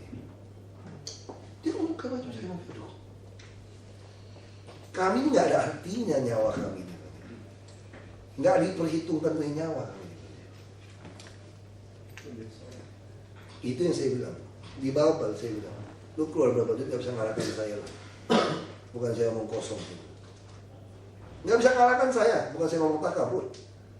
Karena orang-orang itu bukan karena uang sama saya, hanya karena saya balasin SMS. Kawinan saya datang, saya urusin. Ada masalah betul-betul butuh, saya urusin. Ada sakit, betul-betul sakit, saya tolongin sampai Jakarta. Tapi kalau minta 5.000 pulsa, tidak. Mereka udah tahu sifat saya. Jadi anak-anak saya macet sekolah, saya cek benar. 2 juta, 5 juta pun saya keluarin. Walaupun di bank saya itu tinggal 100.000, 200.000, saya tahan keluarin duit saya. Mereka tahu gitu. Orang kan punya nurani, bisa lihat ngomong gitu. Makanya saya sampai hari ini, saya benar-benar katakan 9 tahun saya berpolitik, saya membuktikan benar teori saya. Kamu laku, asal kamu konsisten, menyumbangkan seluruh pikiran, waktu kamu, uang kamu untuk rakyat. Lo gimana soal harta? Ini satu sharing soal harta. Kita semua orang beragama atau bertuhan kita semua, bukan beragama, lebih cocok itu bertuhan. Kita selalu percaya jodoh, takdir, rezeki, kematian itu semua Tuhan yang kasih. Jadi kamu nggak usah ngoyo, nggak usah macam-macam. Kalau mau dapat ya dapat. Nah saya bercontoh gini. Ini menarik sekali. Saya harusnya pulang ke Babel jadi gubernur kan? Kan kita putuskan 2010, tidak. Ini mau permainan tadi. Kalau saya bilang sama istri saya, rumah saya yang dari Bujangan saya beli. Saya usahakan sama bapak saya. Kita kredit Pak. Terlalu kecil. hanya 10 kali 20. Nanti ada ajudan, ada polisi, 6-7 orang, sopir semua tuh bingung mau taruh kemana nih orang. Masa kamu masak juga di bawah situ rame-rame nongkrong. Satu rumah, cuma 2 lantai. Sebelah kebakaran, punya orang kaya, punya puluhan rumah dia. Nggak mau perbaiki, saya tanya mau jual nggak? Waktu itu 2010, dia kebakaran tahun 2009. Harga rumah saya yang jadi itu cuma 1,3 miliar. 10-20 di Muara Karang. Yang sebelah kebakaran, karena udah kesel nyamuk, tadi juga mau beli kan. Jadi kalau saya beli, saya bobok bawa pintu ini untuk ajudan semua sopir, atasnya saya gedein jadi punya keluarga. Jadi 400 meter. Tambah bawah. Jadi saya 1, 2, 1. 2. Jadi 3, ini 1. Boleh 1,5 miliar. Kurang ajar. Yang jadi 1,3 gimana 1,5? Dia orang kaya. Kamu kawan, berani melamar kan? Oh saya marah-marah kesel, gak berani. Gak marah depan dia lah. Dia punya duit, dia punya rumah. Terus teman saya bilang, sayang ini sebelahan, tinggal bobok udah pas ruangan ke ruangan. Ya juga ya. Kalau itu kita beli. Ya udah deh. Pinjam cek sama sepupu saya. 1,5 miliar cek. Dia biasa dagang itu tiap hari berapa miliar kayak cek nih. Nah, pinjam dulu deh. Saya bilang duit kamu nih untuk bayar. Sampai ke notaris, dia nggak mau jual, kurang aja kan. Saya udah jual saham saya murah-murah, udah jual ngumpulin duit tuh, nggak mau jual dia. Wah, terus istri saya bilang, istri saya bercanda itu, mau jadi gubernur DKI tinggalnya di Hook dong, parkirnya lebih bagus. Kalau bukan Hook kan parkirnya susah. Itu tuh di Hook mau jual 6 juta semeter, 400 meter tuh 2,4. Kau beli itu bangunnya repot tuh. Kalau ini kan gampang, perbaiki pelan-pelan atap, kita jebolin pintu udah jadi. Kalau itu kan susah. Dari awal Jual ini, masa jual ini tinggal di tenda untuk 2 tahun. Ya begitu kan. Tanya aja, begitu kita tanya, baru dibeli orang Pak, 2,5 M, orang tambah 100 juta. Ya, kalau gitu kita ke Serpong aja deh. Anak saya sekolah di Karawati kan. Serpong aja deh, lebih murah. Kita pergi lihat, sampai 3 di Serpong lebih lucu lagi. Bayar DP 5 juta, belum tentu dapat rumah, diundi. Ini lebih gila lagi. Harga tanahnya juga 6-7 juta juga sebenarnya. Diundi baik. Siapa yang duluan dapat Iya. diundi. Buset. Ini bisa begitu. Masa gubernur DKI tinggal di Serpong? Dia bilang tinggal dong di Udah masuk Banten tuh Pak. Iya, Pantai Mutiara aja. Jadi kalau apa-apa pulang ke Belitung gampang, ada kapal gitu loh. Saya tuh kapling gede-gede tuh, mana bisa 500 lebih. Saya dengar banjir pada takut 5,5 juta katanya. Mana ada 5,5 juta? Iya ada kan, itu udah pergi. Bener, agak pojok kecil itu, nyempil, agak kecil. Wah, kalau ini mah cuma 300-an, 400, mah sama kayak rumah kita nyempil parkir susah. Tuh tanya sama tukang jualnya, Pak masih ada nggak yang 5,5 seperti ini Pak? Wah ada di blok lama, tapi saya lupa siapa yang jual, itu kita cari. Ketemu rumah lama lagi. Gila, kalau 5,5 rumah lama murah dong. Mau bikinnya berapa duit? Terus begitu turun kenal saya tuh orang. Ahok, aduh tante-tante nih, udah tante jual sama kamu saja Ahok. Tante udah 24 tahun tinggal di sini. Pengen tinggal di apartemen aja, dia mau jalan-jalan dengan kunci.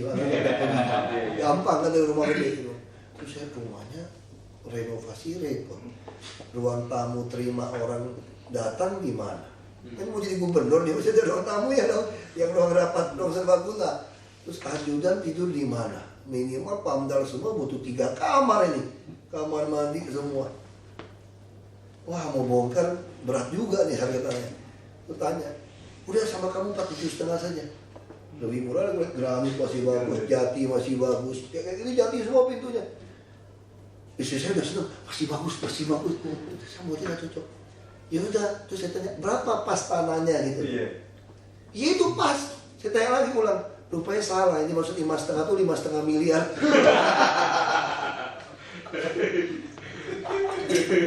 Saya sampai mau ketawa tuh, tapi istri saya masih nggak sadar, kan saya sudah ketawa itu loh. Wah, udah tensin nih. Ini kalau 475 ya mahal dong kan. Nah, terus kan nggak jadi deh gitu kan. Si tukang jualnya sadar nih, ini orang salah bener nih. Terus dia tanya, Bapak tinggal di mana? Saya mau orang Kalang. Blok apa? Blok 8. Oh, itu blok bagus, Pak. Saya jamin 2 minggu saya beli 2,5 M. Kaget saya, 2,5 M. Saya pikir masih 1,3 M. Pantasan sebelah ini kurang asem, nggak mau jual. Lupa itu rumah ya 2010 ke 2011 naiknya gila-gilaan. Itu titik poin naiknya rumah di DKI dari 2010 akhir. Kita nggak pernah tahu kan, kita bukan orang properti. Begitu saya kaget 2,5 M. Dia lihat saya kaget, dia pikir muka saya itu nggak mau jual. Padahal saya itu muka kaget gitu loh. Dia pikir kamu jatuh cuma gini, Pak. Kalau saya lihat bagus Pak, 2,8 M Pak. Saya lebih kaget lagi. Saya bilang, nanti deh saya nggak, tadi saya pikir hubungin, saya mau pulang dulu. Nah waktu pulang, antara Hook sama Hook di satu blok ada rumah kosong. Nah ini rumah kosong menarik. Maka kita selalu lawan arus gitu. Ini rumah lama di kebun orang. Ini tanah udah 28 tahun matang, 28 tahun di tanah. 25 tahun lah, 25 tahun. Depannya besar, dia lurus, ini bengkok, dalamnya kecil. Jadi di depannya hampir 30, di dalamnya 13 lebih. Tapi ini lurus. Cara bikin gimana? Biasa orang bikin 13-nya ditarik. Ini yang bikin taman. Jadi 13-27 kira-kira gitu. Tapi kenapa orang nggak mau? Kalau dibuat 13-27, tusuk sate. Nggak bisa jual tanah itu. Dia jual, sekarang udah turun 5,5 juta. Tetangga depan dia udah tawar dia 4,5 juta. Dari 5,5 juta. Karena lu jelek masih diskon 1 juta dong. Gak tau gimana sama-sama keluar negeri gak ketemu gitu. Pas istri saya lihat tanah mau dijual, istri saya mau bandingin berapa sih harga tanah sini gitu. Dia telepon, dia cerita sejarah dia 10 juta banjir, terus dia orang mau jual, sekarang dia mau jual 5,5. Ada yang buka 4,5 dia tolak, dia bilang gitu, masih nego. Dia bapak berani berapa, 5 juta berapa. Kan saya udah patok nih, beli tanah ya 2 miliar oke lah. Terus saya bilang gini, 500 lebih kan. Dia boleh nggak 4 juta? Mana bisa Pak, 4 juta Pak, Bapak gimana 4,5 juta ditolak? Ya kan aku nawar, nggak salah dong, nawar kan. Bilang 4,5, saya enggak. Terus dia ngomong 2 jam lebih, besoknya kasih tahu saya mau jual, butuh duit. Nanti dia udah takut turun terus.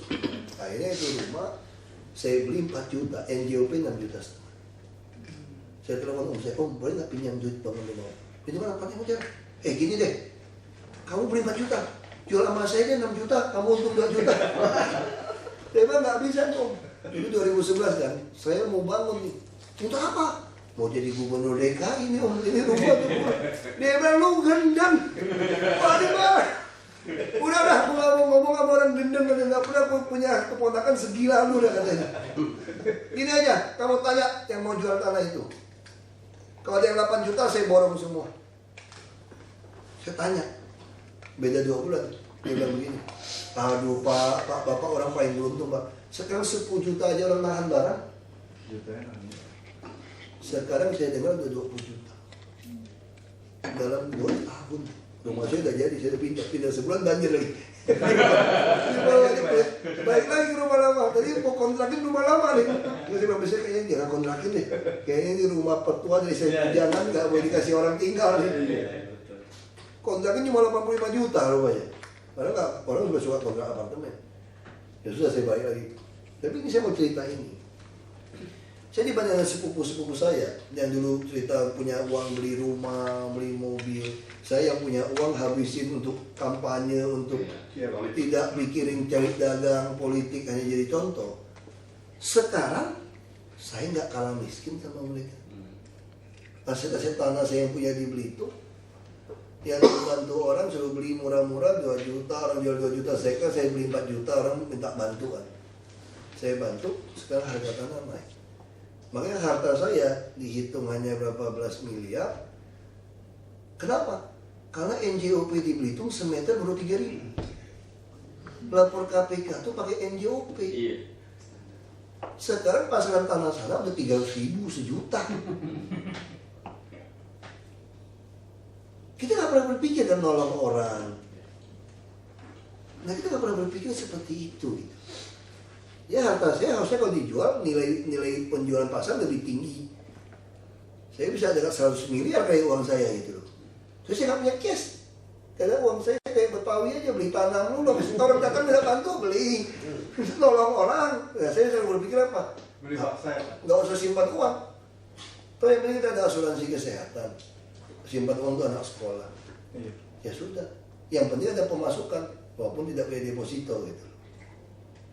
Sama kan? Betul sama. Nah, makanya saya berani tantang pejabat. Periksa semua harta pejabat. Kita ada Undang-Undang Nomor 7 tahun 2006. Itu hasil ratifikasi Konvensi PBB melawan korupsi. Di situ disebutkan kalau ada pejabat publik yang hartanya melebihi daripada pajak yang dia bayar dan biaya hidup tidak sesuai, maka disita buat negara. Jadi kita nggak melakukan karena semua berdosa kan. Makanya saya tawarkan ke anak muda, generasi muda, ormas pemuda ini, jangan menuntut kesalahan masa lalu. Mari kita rekonsiliasi. Jangan jadi aktivis yang kebringer gitu ya. Soknya luar biasa, mau ngorek dosa lama. Betul. Padahal kalau dia di masa itu, jangan-jangan lebih korup daripada orang ini. Betul. Makanya saya katakan, mari kita rekonsiliasi dengan membuat peraturan. Ke DPD 2 ada mulai di DPD 2. Ini yang saya lagi perjuangkan, mendorong pemuda lakukan.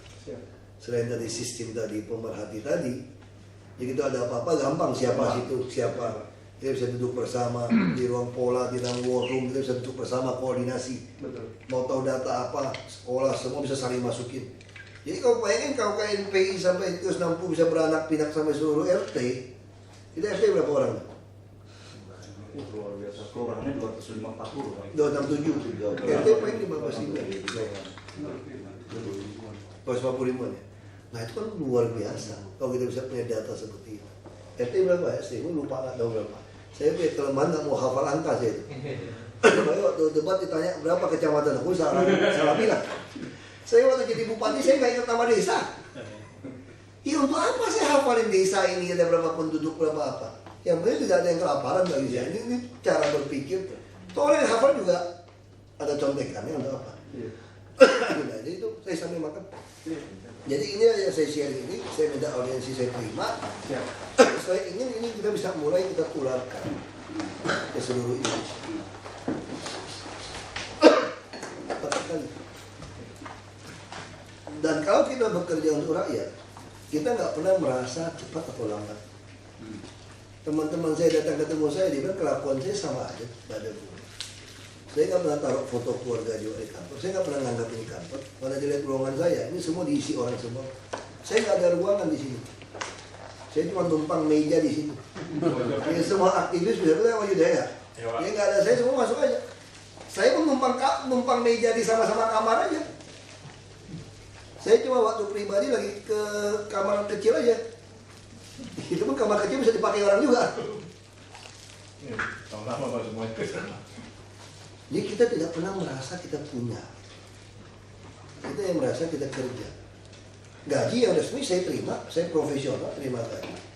Nah istri saya mau makan apa? Saya nggak boleh jadi komisaris, nggak boleh jadi vice president, nggak boleh jadi direktur dimanapun lagi sekarang.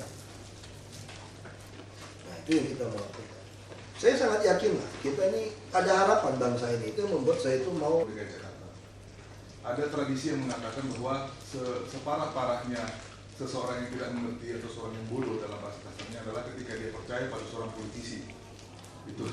Nah jadi yang paling berat adalah tugas Pak Jokowi dan Pak Ahok menurut saya hari ini adalah poros nasional politisi hari ini cuma Bapak dan Pak Jokowi, Pak. Kalau gagal, benarlah tradisi itu bahwa politisi tidak perlu lagi dipercaya lagi. Tinggal dua ini aja, Pak. Ini yang paling berat selain daripada gubernur DKI kalau menurut saya. Mohon maaf, Pak. Terima kasih. Maka itu yang nggak bisa jadi. Kalau kami hanya percaya, hanya kami berdua, politisi yang sisa di Indonesia, kami berhenti hari ini. Kami berhenti. Karena nggak bisa melakukan transformasi Indonesia dengan berdua saja. Yang ada adalah masih banyak jutaan, ratusan ribu politisi yang baik atau calon politisi yang belum lahir, yang belum masuk, yang kita belum ketemu. Kita belum ketemu saja. Mereka ketemu semua orang kita harus ngomong. Nah kenapa? Itu tadi. Nah sama saya ingat ceritanya, ada satu nabi. Orang itu sudah cerita nabi, satu nabi apa ya? Nabi Elia. Dia bantai nabi palsu. Kalau dia mau mati cerita. Ini sekolah anak minggu ya sekolah. Jadi dia mau mati. Dia bilang, Tuhan, aku mau mati aja. Kenapa? Karena si raja Mesir mau bunuh dia. Habis bunuh nabi palsu. Habis bunuh nabi palsu, tiba-tiba dia takut. Karena merasa sendiri. Lalu dia lari ke guru, dia bilang gini, Tuhan aku mati aja deh. Kenapa lu mau mati? Kira-kira gitu kebencangannya. Karena tinggal aku sendiri nih yang nyembah Tuhan, yang lain dan nyembah berhala semua nih. Sudah berapa siapa bilang? Aku masih sisa 7.000 di istana itu yang disembunyiin orang, yang tidak pernah nyembah berlutut kepada Nabi Baal. Siapa bilang cuma tinggal kamu sendiri? Makanya saya bilang, saya tidak bertahan hari ini karena saya yakin. Kenapa saya mau terima audiensi KNPI? Karena saya yakin di KNPI ada bibit-bibit yang mau ngelawan seperti saya. Gitu loh. Kalau tidak, aku pikir hanya cuma aku berdua. Ngapain mau jam-jam cerita sampai gitu? Kamu kira bukan kerjaan sama KNPI? Karena saya menaruh harapan kepada KNPI DKI. KNPI DKI bisa beranak, ini akan mempengaruhi, kan jadi pengurus nasional, mempengaruhi KNPI nasional.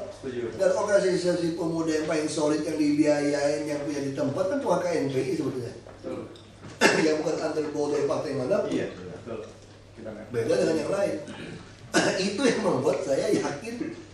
Makanya saya mau itu loh. Makanya saya koreksi itu tadi. Jadi nggak benar. Tapi yang saya juga sadar dengan Pak Jokowi, kita jangan mematahkan semangat orang yang punya hasrat perlawanan sama dengan kita, yang hanya dia belum punya kesempatan muncul kan. Nah, kita nggak boleh gagal di situ. Nah, dia kalimatnya benar situ, dia nggak boleh gagal. Dia bukan berarti sisa kami berdua, bukan. Nah, jadi ini menarik. Baik, waktu 1 bulan selesai, saya ketemu Pak Gubernur, lucu juga ya berdua. 1 bulan itu waktu apa? Kita tuh tos. Selamat kita 1 bulan. Publik menganggap kita masih bagus 1 bulan. Masih 59 bulan lagi loh. Kan gitu Pak kita ngomongin Pak. Desember mau malam tahun baru. Betul Januari ketemu kita. Selamat 2012 kita lewatin.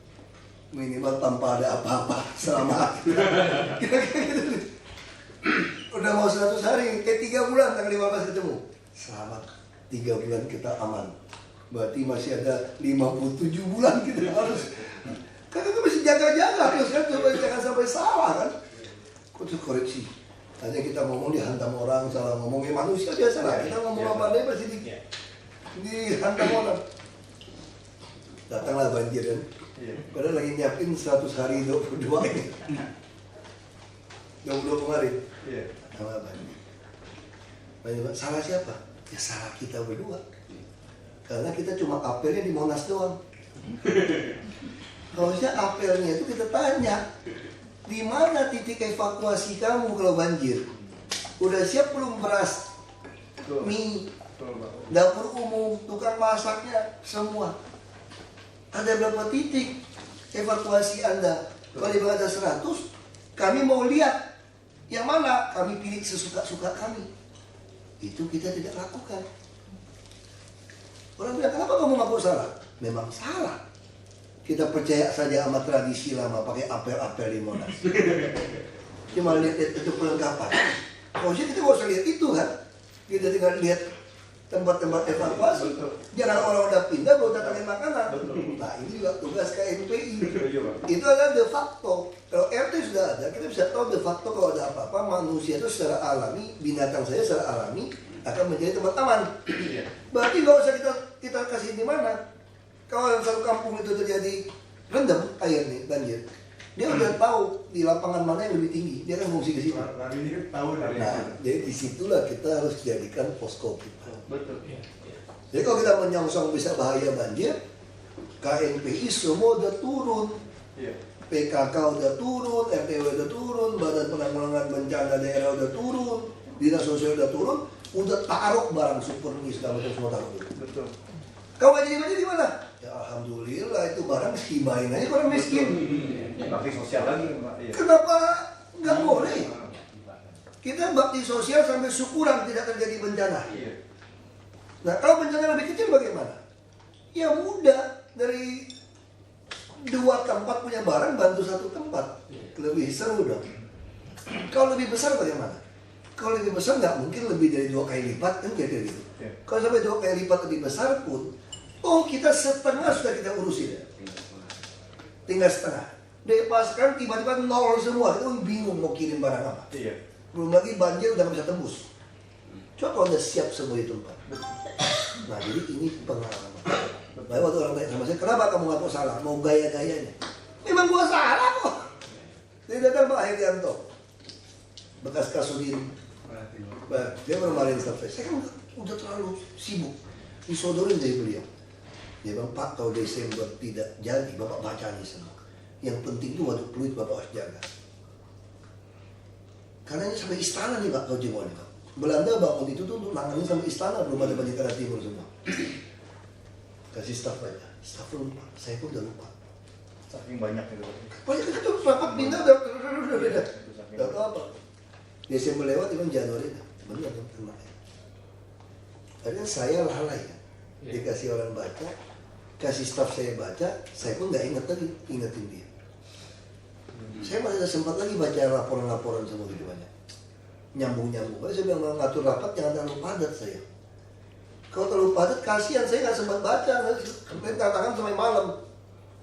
Nyambung terus. Ini saya tinggalin ada rapat soal PU, udah PU kamu dengerin soal PU. Biasanya saya dengerin langsung. Nah ini kesalahan di kami. Betul, bobol bukan salah kehendak kami. Tapi kami salah tidak bisa mengantisipasi.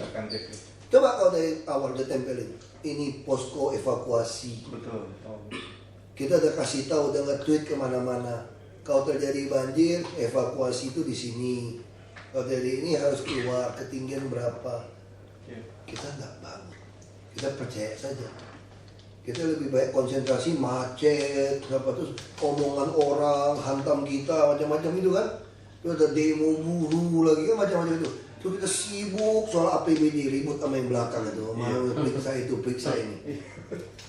Kita berpikir amankan APBD kan. Itu kita lalai. Itulah manusia. Nggak ada Superman. Lalai, terlalu padat sudah kita waktu itu. Kerja udah 15 jam, 14 jam sehari. Udah terlalu lost. Dikasih tahu seperti itu. Sama itu tsunami kan, itu dilaporin dari Hawaii udah bisa ada tsunami kan. Jadi kita nggak percaya waktu itu antara.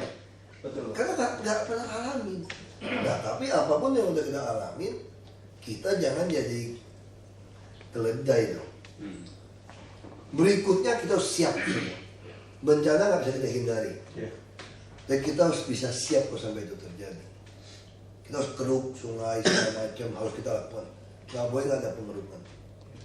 Nah itu yang terjadi sama kami sebetulnya. Jadi kami memang kecewa nggak? Ada merasa kurang puas nggak setelah 100 hari? Iya. Kecewa sama siapa? Sama PNS birokrasi enggak. Birokrasi udah sangat baik. Sekarang kita udah ketemu ngomong waktu pertama agak syok ya kita ya. Jadi sekarang pasti sama jenis baik semua kan. Kita betul-betul jadi SDM DKI ini bagus-bagus. Aku kecewa sama siapa? Pemerintah pusat, pemerintah dulu enggak. Kecewa sama kami yang masih hilaf, masih alfa. Untuk menurut titik tadi. Ya, itu harus introspeksi.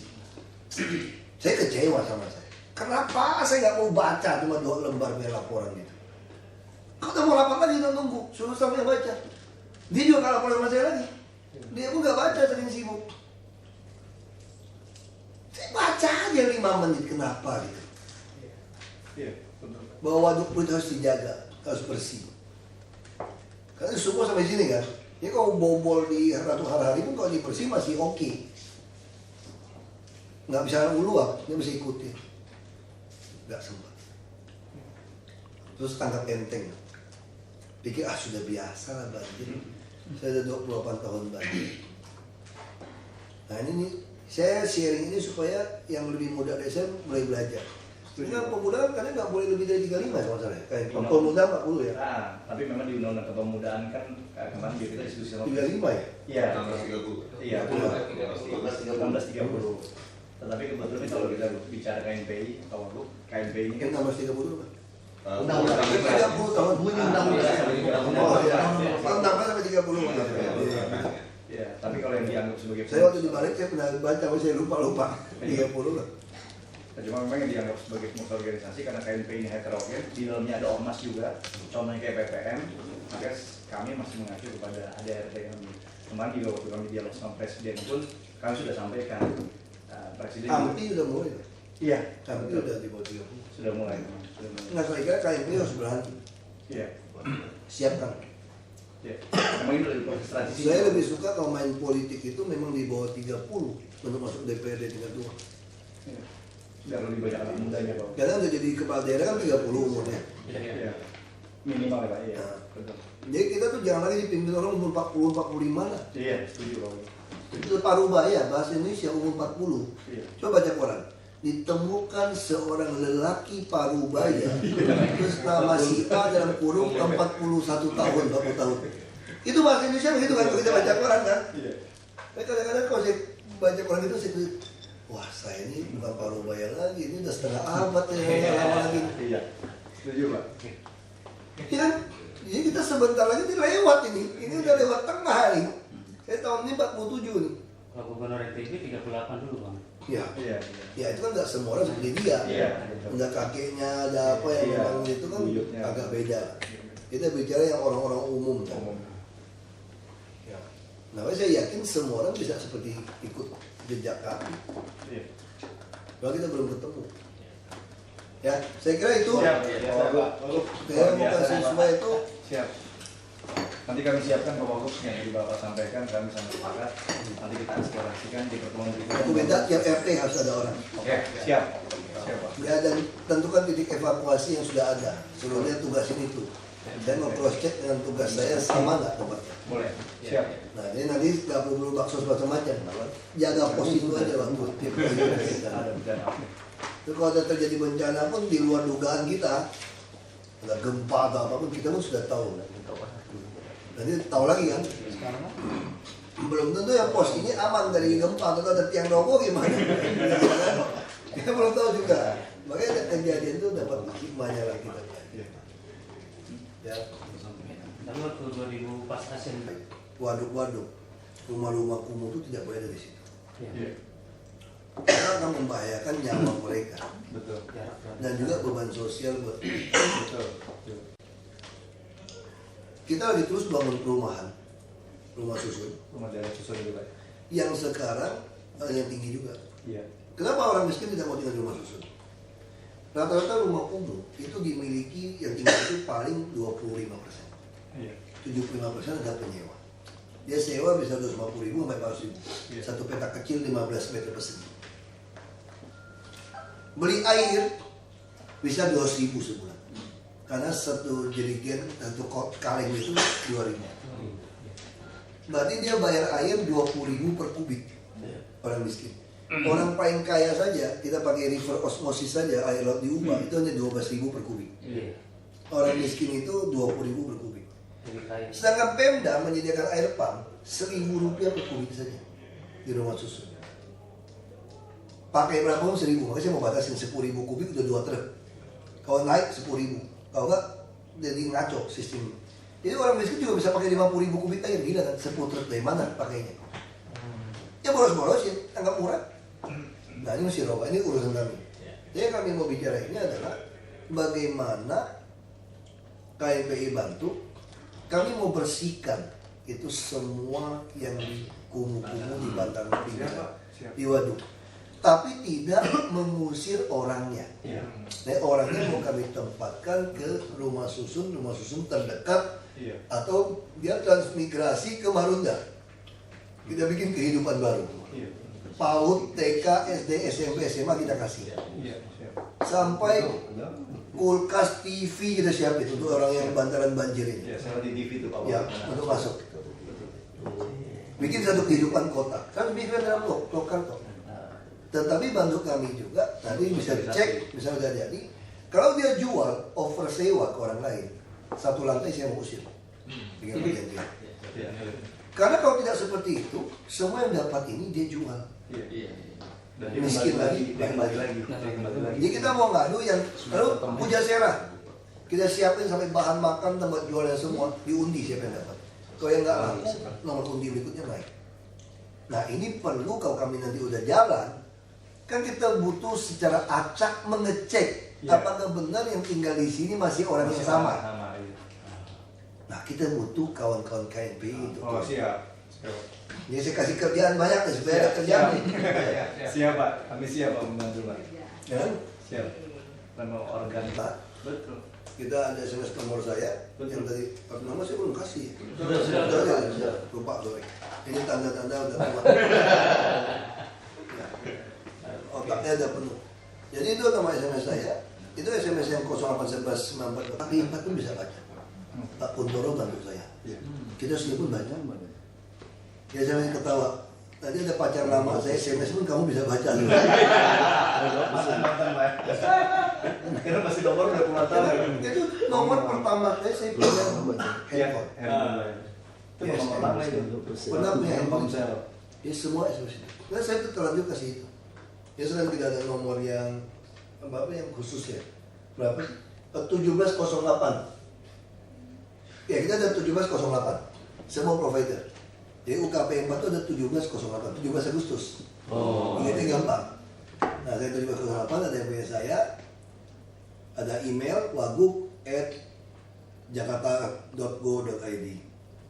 Nah, itu orang masuk, sistemnya kan bekerja. Nah, kawan-kawan tuh banyak yang bantu. Saya punya relawan banyak tuh di atas itu kerja. Kalau siang itu Kominfo masih kerja. Di atas. Nah, ini dia kerja. Mereka kerja anak-anak UKP 4. Nah, kita libatkan mahasiswa datang. Ada beberapa universitas lah, kata Kalau Madida juga, beberapa teman dari Trisakti. Nah, mereka datang. Jadi ini yang kita harapkan kalau KNP bisa melakukan sesuatu. Jadi kita bukan hanya cuma rapat. Ya kan, dengan sistem kita yang terintegrasi, nanti semua APBD kita buka, bisa masuk. Saya ketok palu. Ya semua bisa pelajari. Kita lagi mau lagi kerjasama dengan PPATK, ada dana semua. Mau saya minta ini rekonsiliasi ke depan jangan yang lama juga jangan kamu kotak-katik. Saya semua diprotes dari LSM dari DPR. Oh saya ngerti kamu ngomong begitu rekonsiliasi. Jadi yang lama tidak boleh diperiksa karena kamu mantan bupati kurang aja nggak? Oh saya sih kalau gituin makanya saya orangnya agak kurang menyenangkan saya sebenarnya. Kadang-kadang orang tuh nggak suka saya gitu. Karena jawabnya nggak politis. Saya jawabnya kasar sekali. Saya jawabnya kasar sekali. Kalau gitu semua tidak boleh diperiksa kecuali saya. Kamu tulis undang-undangnya. Semua mantan pejabat nggak boleh diperiksa kecuali saya. Puas? Tulis itu. Nah, saya agak kurang menyenangkan, nantang melulu. Itu masalah saya gitu. Iya, saya punya masalah itu. Makanya survei Kompas 20% mengatakan kelemahan saya itu karena saya emosional. Tapi saya menganut paham, yang namanya emosi itu ada yang tidak terkendali. Kalau kamu seharian marah sampai matahari terbenam, kamu salah. Tapi kalau kamu habis marahin orang, terus kamu langsung baikan itu namanya management. Itu di manage marahnya kamu. TV selalu hanya ngambil, saya marah-marah dikeluarin. Dia habis marah-marah ngomong-ngomong, saya sama buru-buru foto-foto, dia nggak mau keluarin. Nah, orang tua kita juga marah, tapi orang tua yang sakit jiwa, dia marah sampai pukulin kita sampai bisa bental-bental, itu sakit jiwa gitu loh. Jadi kalau cuma marahnya jewer, pukul sekali, terus obatin kita, itu orang tua. Makanya saya bilang sama PNS di DKI, tangan tuh nggak mungkin tekuk keluar, pasti tekuk ke dalam. Saya mau kembali sekali kan. Saya pakai korpri juga seperti seragam sama sekali. Saya kan bela kalian habis, nggak ada satu orang pun boleh hilang dari saya. Tangkap diciduk KPK dan jaksa saya nggak mau kasih. Tugas saya, makanya saya kasih tahu kalian nggak boleh ini nggak boleh itu gitu loh. Kalau Anda mau bongkar koreng lama, saya nggak mau kasih. Iya. Ya, ini rekonsiliasi. Mau sampai kapan bangsa ini? Wah, langsung masuk ke YouTube orang nyerang saya. Bela koruptor, bela apa saja. Saya bilang, ini rekonsiliasi. Lupakan masa lalu. Mari kita buka masa depan. Kamu nih bangsa ini mau mulai kapan? Mau sampai kita arokin yes? Tunggulah betung. Dicari-cari. Gak bisa. Nah ini yang kita lakukan. Energi habis loh. Nah, saya nggak peduli orang mati. Saya ngomong inilah fakta yang saya lakukan hari ini. Ya, Setuju kami. Ya, lagi. Siap. Terima kasih banyak. Izin, kita dokumentasi sebentar. Kalau mau foto di ruangan saya aja ya. Ya.